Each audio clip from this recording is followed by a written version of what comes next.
Welcome to our deep dive into the history of presidential inaugurations. Now, you might be thinking, presidential inaugurations? That sounds about as thrilling as watching paint dry in slow motion. Today, we'll be trekking through the annals of time, exploring the origins of this very American tradition. We'll dissect the symbolism, the rituals, and the sheer absurdity of it all. Because, let's be honest, no presidential inauguration is complete without a little bit of celebrity sparkle. So buckle up, dear viewers, as we embark on this whirlwind tour of presidential inaugurations, from the sublime to the ridiculous.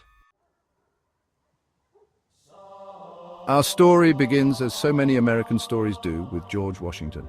On April 30th, 1789, good old George, standing on a balcony at Federal Hall in New York City, placed his hand on a Bible and uttered those now iconic words, "So help me God." And with that, the American presidency, and indeed the tradition of the presidential inauguration, was born. Washington's inauguration was a more intimate affair, with a smattering of onlookers and a distinct lack of Beyoncé. But as America grew, so too did the spectacle of the inauguration. From horse-drawn carriages to motorcades, from top hats to, well, let's just say presidential fashion has had its ups and downs. The inauguration evolved into the grand event we know today.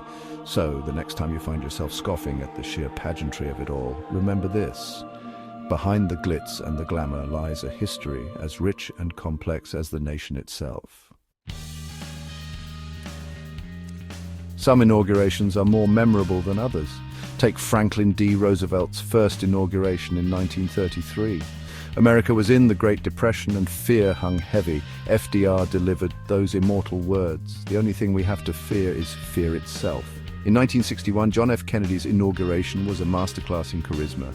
Kennedy challenged America to ask not what your country can do for you. And who could forget Barack Obama's historic 2009 inauguration? The first African-American president sworn in on Lincoln's Bible. Not all memorable moments are celebratory. William Henry Harrison delivered his address in freezing rain without a coat. These events reflect the hopes, fears, and soul of a nation. The inaugural address, a speech so anticipated it could make even the most seasoned orator sweat. It's a declaration of intent, a roadmap for the next 4 years. Think of it as a first date with the American people. A good inaugural address can inspire, unite, and heal. Take Lincoln's second inaugural address in 1865. In 701 words, Lincoln encapsulated war, hope, and peace. They are a testament to the power of words to shape history. Now, you can't have a presidential inauguration without a little bit of legal mumbo-jumbo, and who better to preside over the swearing-in ceremony than the big cheese of the judiciary, the Chief Justice of the United States, dressed in their finest robes, looking like they just stepped out of a Renaissance painting. The Chief Justice administers the presidential oath of office. It's a solemn moment, steeped in tradition, where the weight of the presidency is literally transferred from one person to another, but the Chief Justice's role goes beyond just reading words from a dusty old book. They are the guardians of the Constitution, the ultimate arbiters of the law, and their presence at the inauguration serves as a powerful reminder of the separation of powers that underpins American democracy. Over the years, we've seen Chief Justices from all walks of life administer the oath of office, each leaving their own mark on the ceremony. They are the living embodiment of the rule of law, a reminder that in America, no one, not even the president, is above the Constitution. After the swearing-in ceremony comes the fun part, the inaugural parade. It's a chance for the newly inaugurated president to bask in the adulation of the crowds, wave to their adoring supporters, and maybe even sneak in a celebratory dance move or two. This grand procession, stretching for miles through the heart of Washington, D.C., is a spectacle unlike any other. You've got marching bands, floats, giant balloons, hopefully not of the baby Trump variety, and enough red, white, and blue to make your eyes water. It's a celebration of American democracy, a chance for people from all walks of life to come together and witness the peaceful transfer of power. Over the years, the inaugural parade has evolved from a simple procession of dignitaries to a full-blown extravaganza. It's a reminder that even in the midst of political division, there's always time for a little bit of celebration.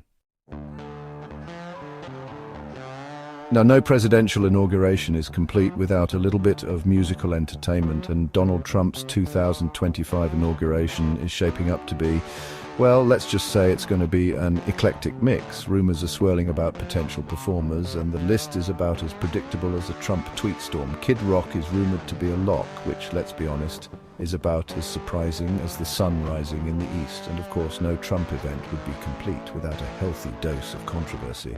So, will Trump's inaugural playlist be a symphony of patriotic anthems, a greatest hits collection of classic rock, or a cacophony of questionable musical choices? Only time will tell. The guest list, that coveted roster of names that separates the Washington elite from the, well, everyone else.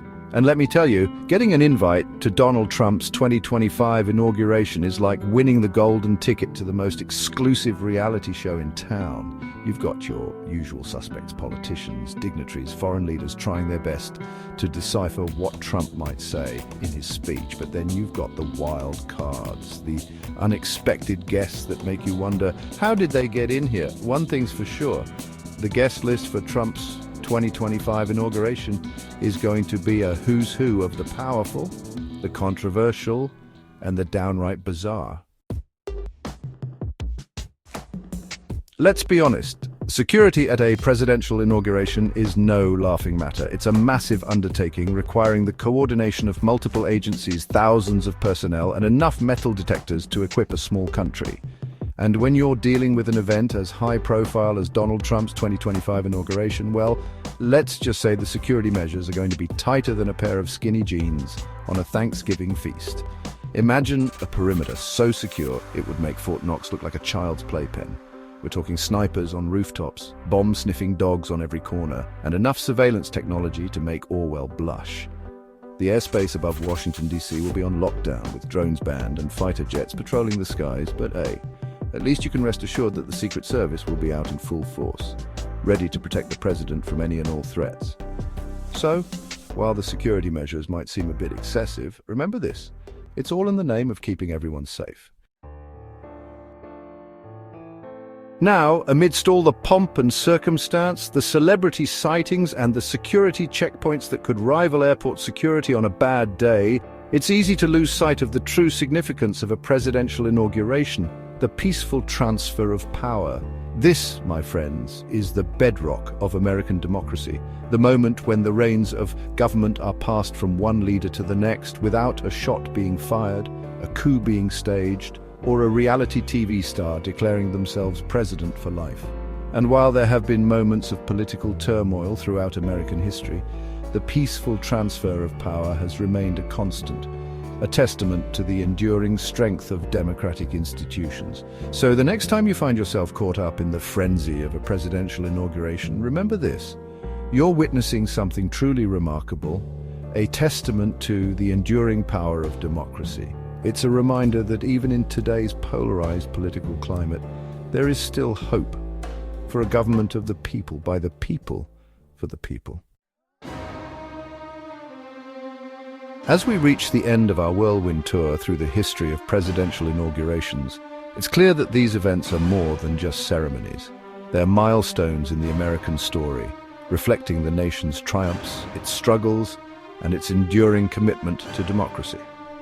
From the understated elegance of George Washington's first inauguration to the high-tech spectacle of modern-day events, each inauguration has added a unique chapter to the American narrative. We've witnessed moments of profound inspiration, like Franklin D. Roosevelt's call to courage during the Great Depression, and John F. Kennedy's challenge to a generation to embrace civic duty. We've seen history made as Barack Obama shattered racial barriers, becoming the first African-American president. But through it all, the inauguration has remained a constant, a symbol of hope, a reminder that even in the face of adversity, America perseveres.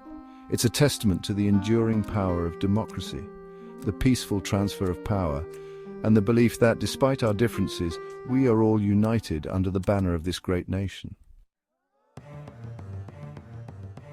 Thanks for joining us on this journey through the history of presidential inaugurations. We've explored the origins, the traditions, the memorable moments, and yes, even the occasional fashion faux pas. But most importantly, we've gained a deeper understanding of the significance of this uniquely American tradition. So as we look ahead to Donald Trump's 2025 inauguration, let's remember that beyond the spectacle, beyond the political theater, lies a profound message of hope and continuity. Don't forget to like, comment, and subscribe for more insightful content. And until next time, stay informed, stay engaged, and most importantly, stay curious.